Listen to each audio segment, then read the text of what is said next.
I would like now to introduce Mr.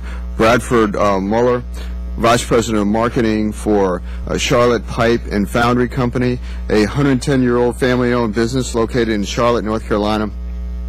The subcommittee appreciates you taking the time to speak to us today, Mr. Muller.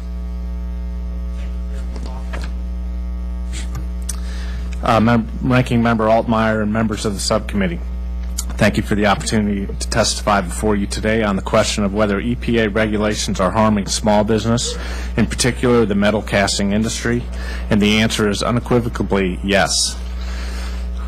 Charlotte Pipe and Foundry is a family-owned fourth-generation company. We've been manufacturing cast iron pipe and fittings for plumbing systems for 110 years. Charlotte Pipe is one of only 3 U.S. foundries left that make these products, with dozens of competing foundries having closed their doors over the last 2 decades. Charlotte Pipe and the entire metal casting industry has been hard hit by this recession. The manufacturing sector has lost 2.2 million jobs since the recession began, and more than 150 metal casters have closed their doors, forcing thousands to lose their jobs. In our case, commercial construction, the primary market for our products, was down 64% from its peak in 2006, before rebounding slightly this year. Despite such a massive loss of volume, we have not laid off any of our 450 associates, sacrificing our profitability to give our people as many hours as possible while keeping their benefits and health insurance intact. In fact, we have not had a layoff in our cast iron division since the early 1950s, when we mechanized the plant, despite several significant recessions since that time. I also serve as a member of the American Foundry Society, and I'm pleased to testify on their behalf today. Headquartered in Schaumburg, Illinois, AFS is the major trade association for the North American metal casting industry, which comprises more than 2,000 casting facilities, many of which are in your districts. The metal casting industry is critical to the U.S. economy. More than 90% of all manufactured goods use metal castings as engineered components. The U.S. military depends on metal castings for jet fighters, ships, tanks, trucks, and weapon systems. Without castings, we would not be able to draw oil, propel aircraft or space vehicles, or economically plant and harvest crops that feed the world's population.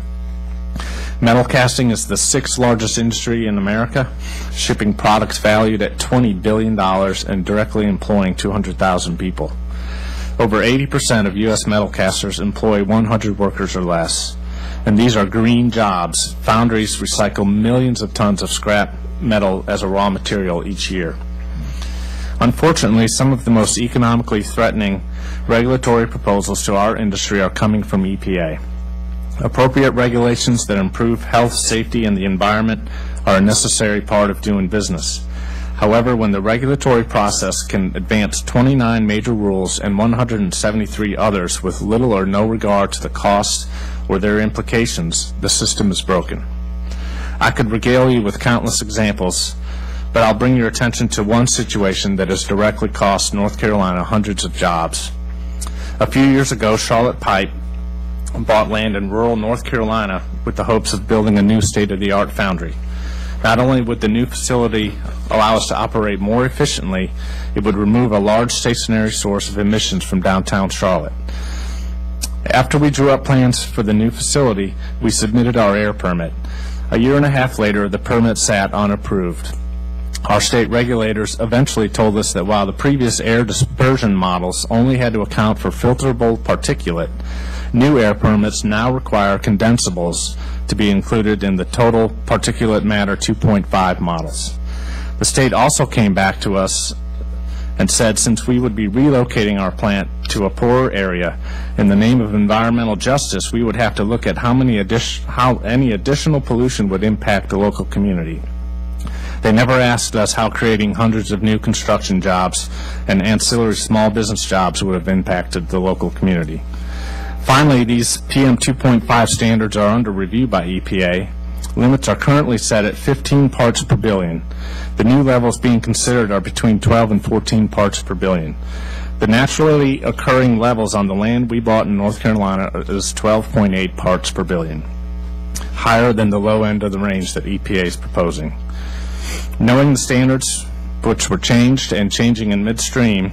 Knowing we would not be able to meet these, we pulled our permit and suspended the project, killing all those construction jobs.